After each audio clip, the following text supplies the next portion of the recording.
We'll get started just a second.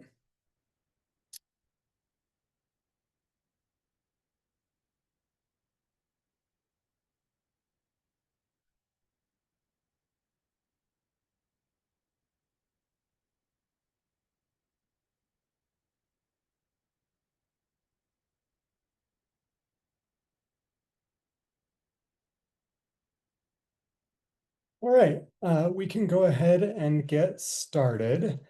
Tonight we have a pretty thin agenda, but I've got a couple of announcements from the Community Council that I'll get to after our presentations. Um, Tonight we just have two presentations, the first of which is the Utah Inland Port Authority, and we can go ahead and start with them. Carolyn. Yeah, hi everyone. I'm Caroline. I'm the Community Engagement Manager with the Clean Ports program at the Utah Inland Port Authority. I'm just going to be giving a quick presentation, so I will share my screen. Um, let's see here. Okay. Can people see that okay? Yeah, we Okay, cool. I'll start presenting then. Sorry, this is the That's better. Oh, there we go. Yeah, bigger, bigger, definitely better. Yeah, so I'm here specifically to talk about the Clean Ports program, which the Utah Inland Port Authority is doing in conjunction with the Utah Division of Air Quality, and specifically some engagement opportunities that we have there. But I'll start with just a very brief background about the Inland Port Authority, and then if people have questions about that, I can either answer them, and if I don't know the answer, I'm happy to note them down and pass them along as well. So broadly, the Inland Port Authority has sort of two things that it works on in the state: economic development and logistics. We do work with the city of Salt Lake in sort of the parcel of land west of the airport. And then we also have a number of other project areas across the state. But specifically, the Clean Ports program, this is a grant that we got from the EPA last year. And so the Clean Ports program was basically part of Inflation Reduction Act funding from the EPA. The goal is of this funding is essentially to reduce emissions at ports. And the main way that this is done through this funding is switching from trucks and other kinds of, infrastructure and vehicles at ports that emit tailpipe emissions by using diesel, and switching to zero emission vehicles such as electric vehicles that don't have these kinds of emissions. This funding was available not just for ocean ports, but also for inland ports, which is just really anywhere where cargo is switched, between train and truck. So the state of Utah was awarded funding from this source in 2024 for projects specifically at the Salt Lake City Intermodal Terminal. So the Salt Lake City Intermodal Terminal, it's been around since 2008. It's this small rectangle you can see a little bit southwest of the airport. It looks like this. The photo in the bottom is what it looks like. It's owned and managed by Union Pacific, which is one of the major train companies in the country. It's a 260-acre site. On this site, cargo is moved between truck and train. So shipments come from by truck from as far as Montana, and then the train line extends to the Port of LA and also as far as Chicago inland. So this is a site that, as you might imagine, is a pretty significant source of air pollution in the area, because there's a lot of trucks that use diesel.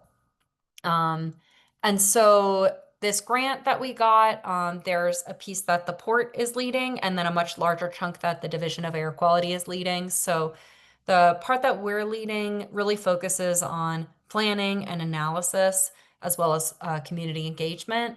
And the project period, well, it was all a bit delayed, but we're technically it started in January 2025. We're really getting started with it now, and it'll be going until January 2028. And then The Division of Air Quality side is really focused on actually switching to that zero emission equipment at the terminal.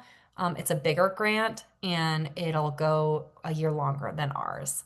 So just to get a little bit more into the details, the Division of Air Quality, what they have in their grant is primarily funding to help operators at this facility pay for new equipment that's zero emission. So that is trucks, it's forklifts, and other kinds of equipment to move cargo around.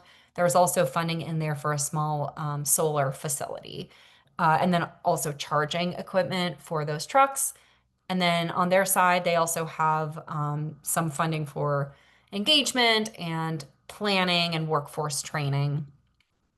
And so then on our side with the smaller grant, there's a couple things we're doing. One is doing an analysis of how many emissions are actually coming from the terminal now so we can understand how that's affecting the area and how it could be improved by switching to lower emission vehicles.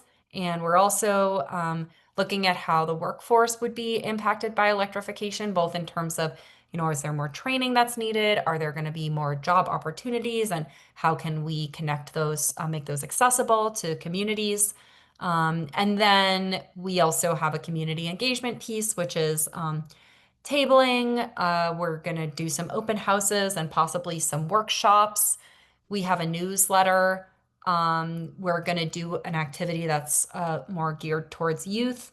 And then the thing I'm here to talk about today is we're putting together a steering committee.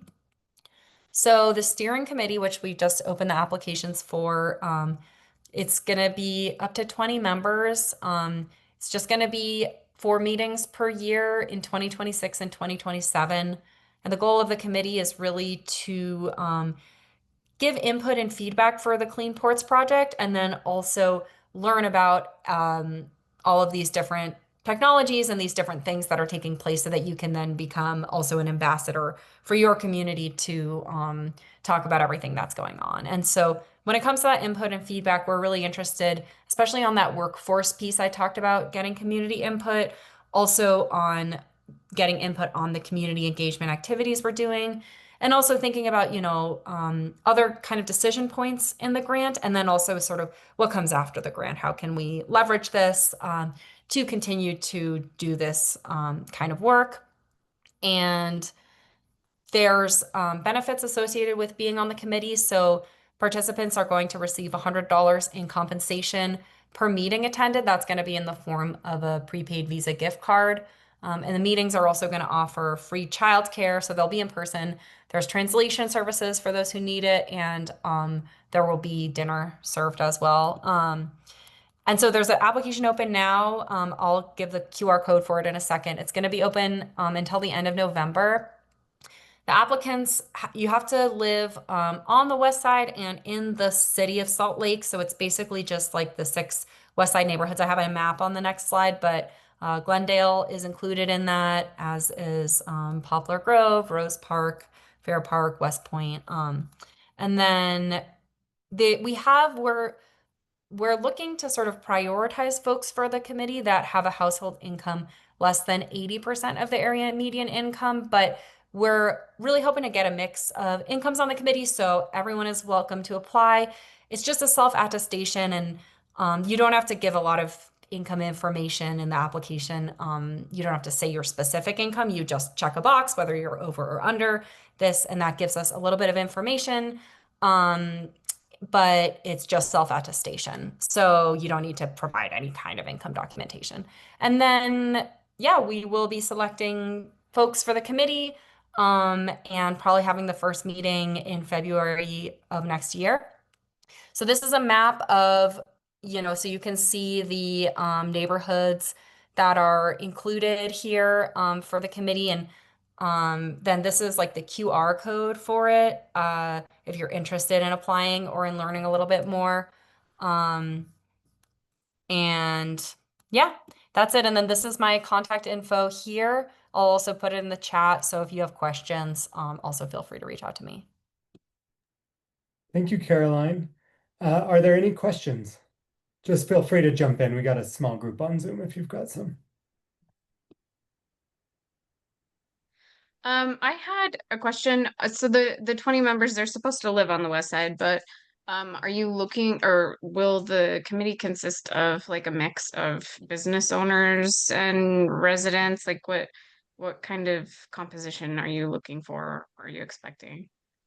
Yeah, we're really interested in anybody who wants to apply. There's a question on there that says, I think there's like maybe three or four questions you answer that are about your interest. And one of them asks, what are your particular perspectives or experiences that you're bringing in? That would be, if you're a business owner, for example, that would be a great place to talk about that. We're really looking for just a range of perspectives, really people who can speak to different things, whether that's, yeah, like owning a business or, perhaps you're plugged into a particular community or you don't have to have any kind of special knowledge or experience to be part of this, but we're definitely looking for that range of perspectives for sure. Yeah.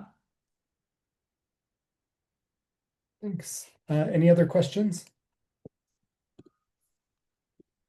Again, just jump in if you've got them. Okay, it doesn't look like it, but Caroline put her contact information in the chat. So if you've got anything you'd like to take on offline, feel free to contact her directly.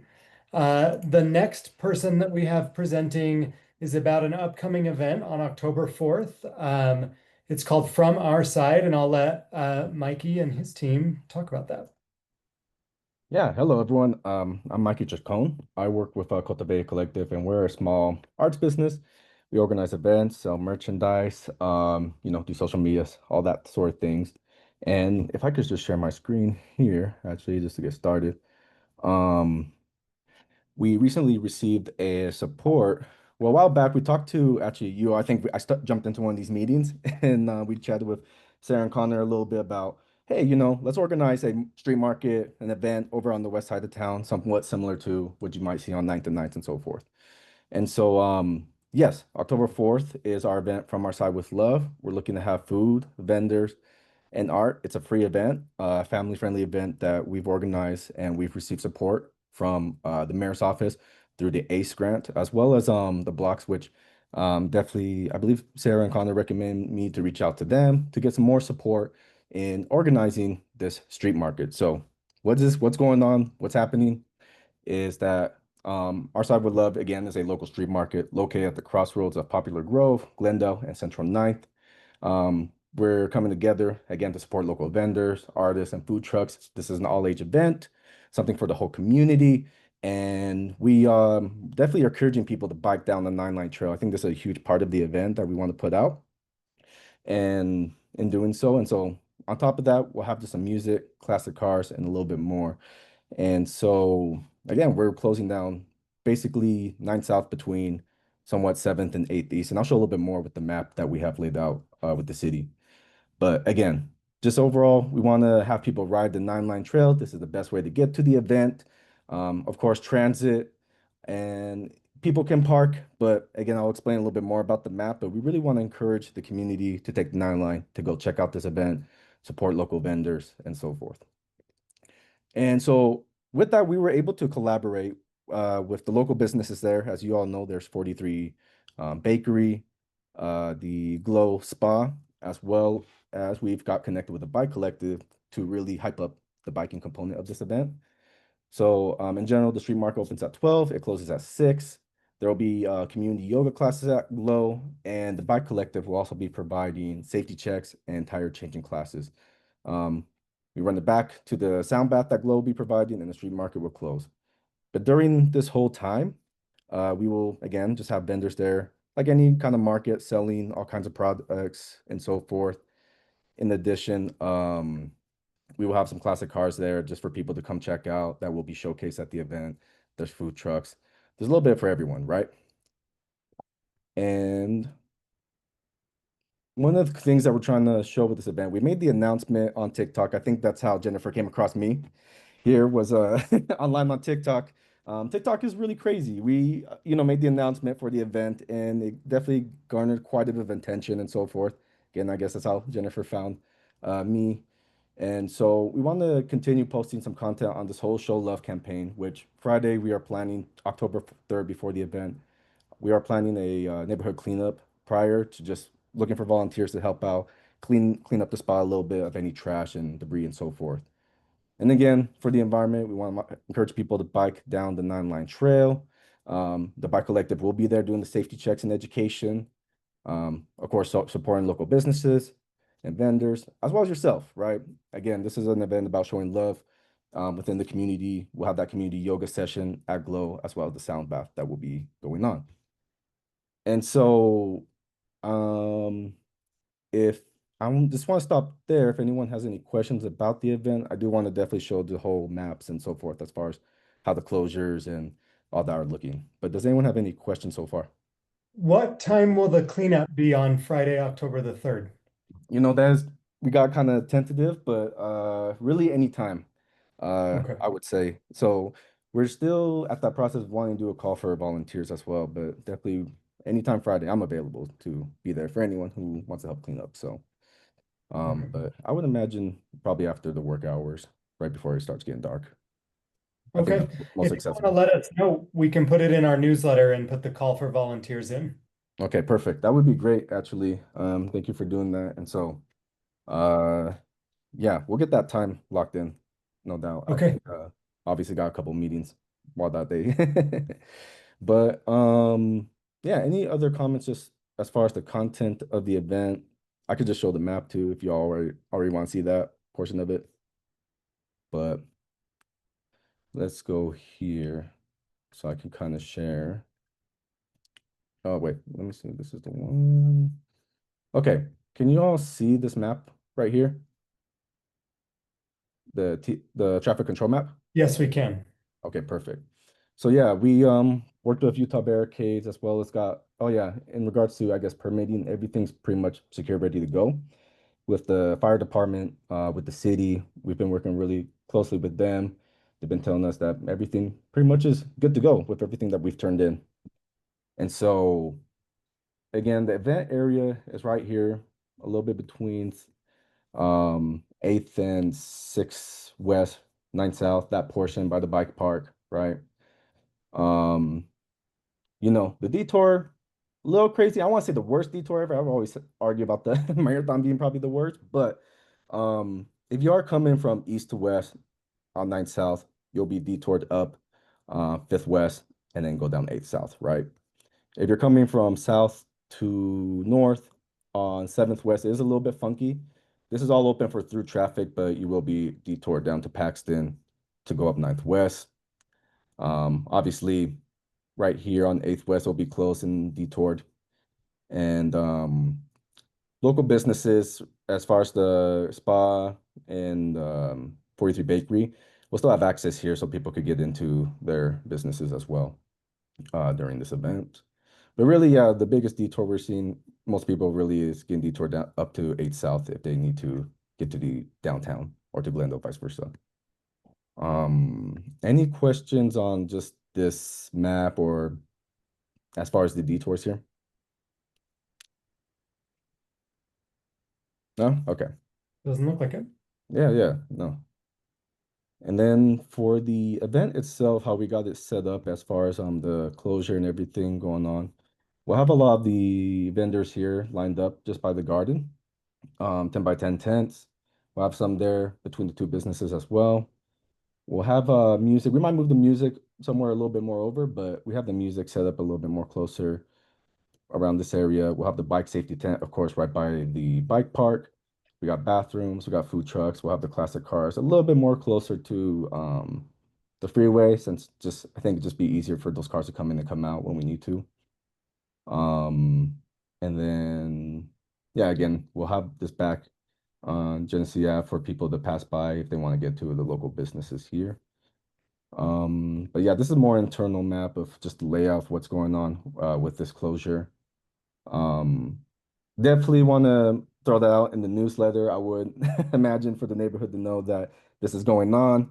I know sometimes detours and these closures are an inconvenience, but just by what we've seen on social media, how hyped people are about the event, we're definitely very excited for it. It seems like a lot of people are excited about it. And you know, I know sometimes there's an inconvenience with those closures, but it's just for a little bit, right? And so any questions? I mean, that's just my quick presentation, but definitely here to answer any thoughts or if you all have any comments regarding the event.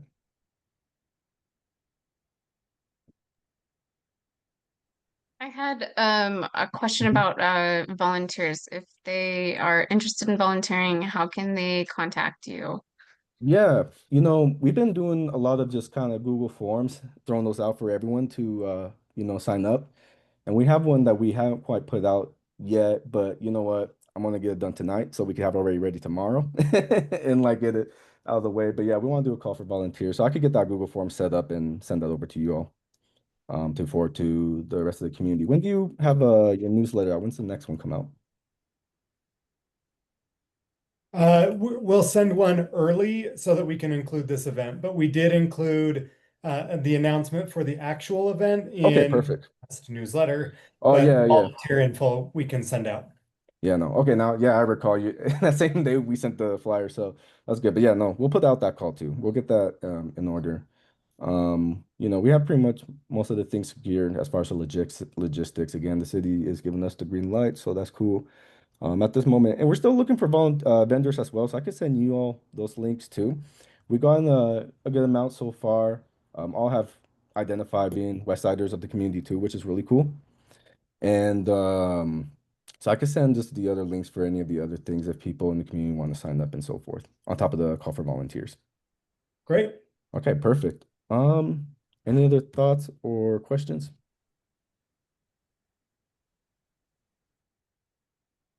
It doesn't look like it on my end. Thank you for being here. Yeah, absolutely. Let me throw into the chat. Well, I don't know if this is a wrap too, but as far as the meeting, but I was going to throw in my contact as well if anyone did want to reach out though. Yeah. Go ahead and put that in the chat. Oh, sorry, excuse me. A little typo. Uh, uh, like the CC. Um, that's our email. And again, this is Mikey Chacon. Okay. Thank you for allowing me to present. Definitely looking forward to chat some more about the event, and I'll get you all the volunteer list here. Great. Thank you so much, Mikey. Thanks for being here. All right. With that, do we have any representatives of the library, the Sorensen Center, any other community updates? If you've got events, things that are happening, we'd love to hear from you during this part of the agenda.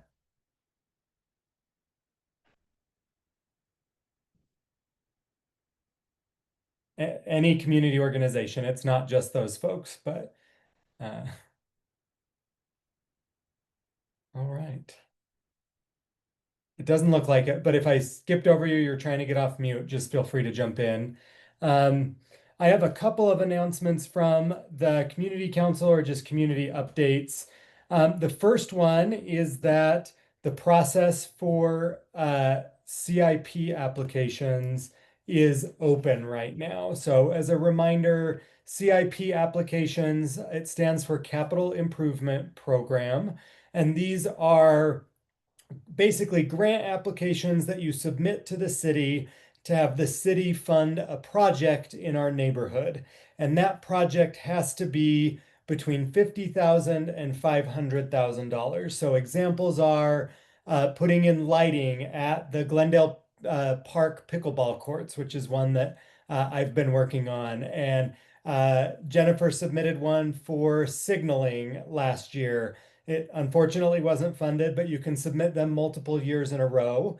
So we'll continue to submit applications. If you've got one that you're thinking of submitting and you would like help, or there's a community engagement portion of the grant application where you're supposed to get a letter of support.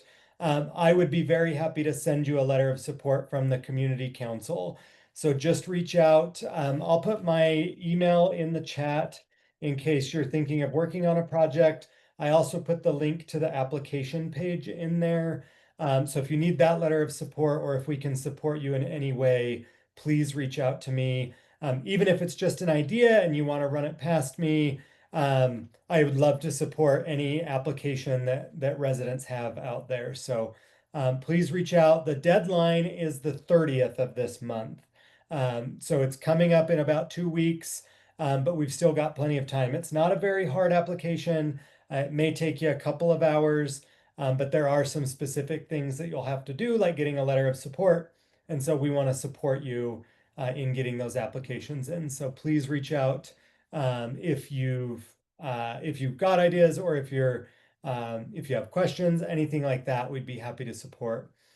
The other announcement that I have, normally we do not have a November meeting of the community council, but we're going to be having one this year because in January we're going to be having elections again. We hold our elections every January, and I am being termed out as the community council chair. So come January, we will have a new chair of the council. And we have to conduct that election in January. We'll also be electing 2 officers, although I would fail the trivia question right now if you ask me which two. But I will have this information in November. And then 7 at-large board members. And a few years ago, we adopted the 3-2-1 model. So our next chair will be elected for 3 years. The vice chair, secretary, treasurer, and webmaster, which are officers, are elected to 2-year terms, and then the at-large board members serve a 1-year term.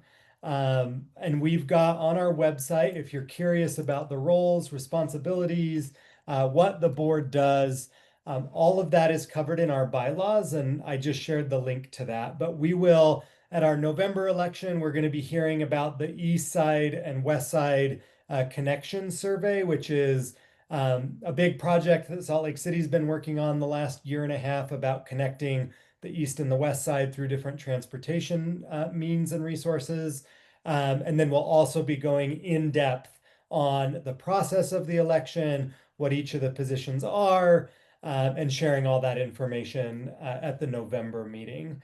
So look forward to that. And then the last thing, or last announcement that I've got is our October meeting. Next month, we will be in person at the library. We'll be providing food and snacks for that meeting because Mayor Aaron Mendenhall will be joining us in person. So we'll have the mayor there. We'll invite everyone for dinner, and we'll have a kind of wide-ranging conversation with the mayor about whichever topics of interest the community has. We may do a form requesting some questions in advance, just so the mayor's team knows what to prepare for. Jennifer and I are meeting tomorrow with Alicia, who's the mayor's representative for our area, to kind of figure out that. You'll still be able to ask questions in person and live, but we may submit or request some questions in advance just so that the mayor's team can know what is on the community's mind and prepare for that. But please plan to attend in person. It will be at the library. We may do our meeting earlier than 7 o'clock since we'll be providing dinner, but we'll share those details after we're able to finalize them tomorrow with Alicia and the mayor's office. But watch for that announcement, plan to attend in person, and bring your questions. Let's see, those are all the announcements that I've got. Does anyone else have announcements? I know I already called for them. I just want to give one more chance for those if there are any. Or questions. Happy to. I wonder if now is the right time, since you have already brought up the CIP applications. Myself and Matthew Morris are working on a CIP application for some traffic safety improvements in the Glendale area specifically. So I just wanted to kind of give a call if anybody has some kind of traffic safety issue that they see in our community that they would like us to try to handle as we submit our CIP.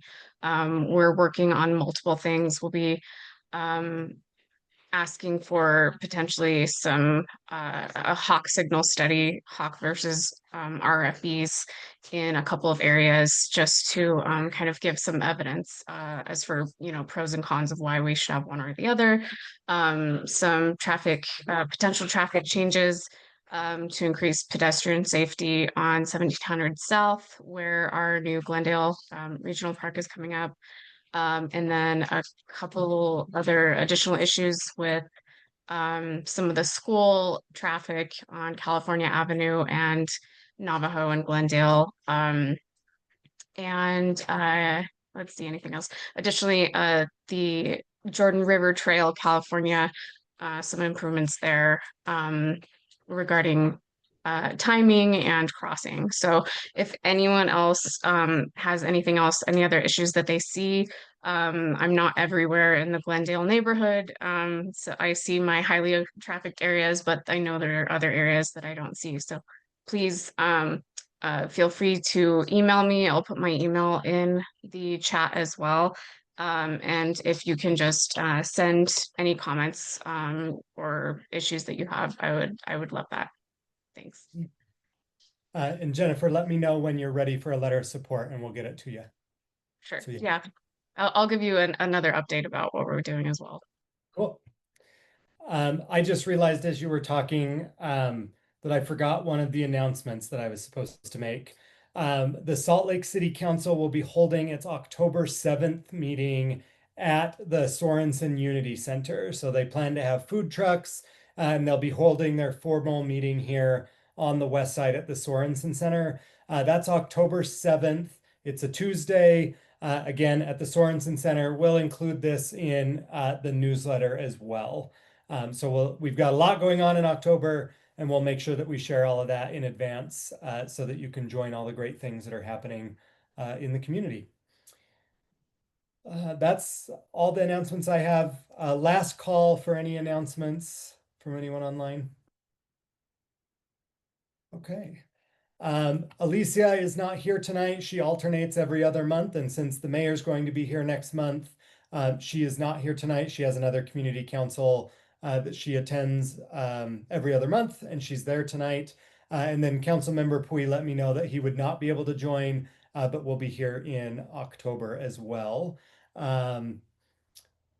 Let's see. I know that we have Detective Oliver on the line. If you want to give your update, Detective.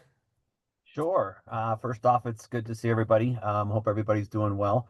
Are there any questions or concerns that you may have before we jump into just a few numbers? Not off the top of my head. All right, we got just so you're aware that we do have a Jordan River squad that's coming online. They're in the academy right now, so the bodies are in the academy. So when this academy class graduates, that will put a Jordan River bike squad out in the field. So that's going to be fantastic. Just quick numbers here.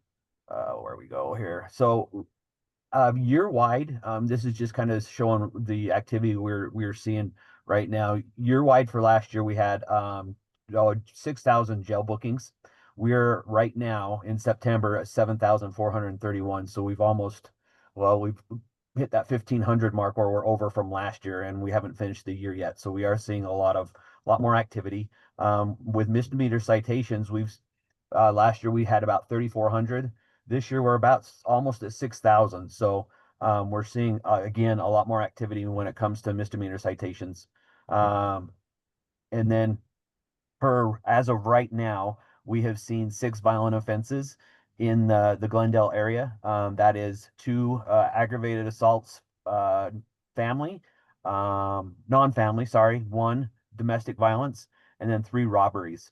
And then that is just barely down from our year-to-date average, so down 2.7.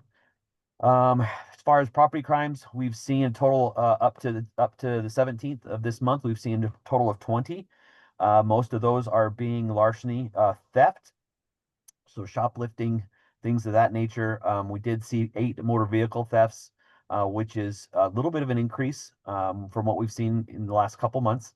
And then we have seen vehicle burglaries at 3. So that's actually down. So total for the Glendale area, we are averaging about 44 property crimes. We've seen 40, we've seen 20. So we are down about 20 crimes, which again is going to fluctuate a little bit before the end of the year because these are real-time stats instead of looking back over the last month. Any questions on those? for me. If Doesn't look not, like it. all right. Like always, you can call me, text me anytime if you have any questions, concerns, and I will leave my number in the chat real quick. Thank you. Does anybody have any questions for Detective Oliver? Issues in your neighborhood, concerns related to crime or criminal justice? All right. Doesn't look like it. We're quiet tonight. No complaints from me. Is there anyone that had anything that I have not called on yet? We are at the end of our agenda. We don't have any more presenters. So if you have any updates or any questions, now's the time. But otherwise, we'll give you some time back in your evening. Oh. There are some events from the Glendale Library that are being shared in the chat. So I've actually taken this class before, I think, guiding good choices. And it was very beneficial. I really recommend it. So, I think it's supposed to be for youth aged 9 to 14. But I think my kids were a little bit younger when I took it, but I still think it was very beneficial. So definitely recommend it. And they may have classes in Spanish still. I'm not really sure. Sorry, I just kind of jumped in because I've had the experience with that. thank you. All right. Well, looks like we don't have anything else. So thank you all for being here tonight.